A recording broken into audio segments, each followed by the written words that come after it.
Hi guys! Alam niyo ba sa panunood lamang ng mga video sa TikTok ay pwede kang magkapera? Yes, tamang iyong narinig. Kung available na sa inyo ang sign na letter P. Ayun guys, yung nasa taas na yon.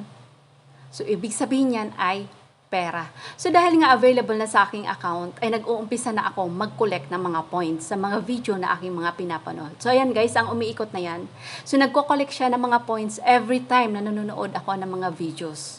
So, ang points na yan guys ay may katumbas na halaga. So, once na hindi pa tapos yung video na iyong pinapanood guys, ay tuloy-tuloy ang pagko-collect niya ng mga points. At pag natapos na rin yung video guys, ay mag-i-stop yan. So, ibig sabihin, mag-another watch video na tayo para continuous yung pag-collect niya ng mga points. So, nag-next video na tayo guys. Ayan, tuloy-tuloy pa rin ang pag-collect niya ng mga points. So, ganun lang kasimple at magkakapera ka na. So, ano pang inaantay mo? Check mo na rin yung account mo. Baka available na siya. O, diba? Napakasimple at napakadali lang, guys. So, dahil nga bago pa lang ako, guys, ayan na yung aking naipon na points at ang katumbas niyang halaga.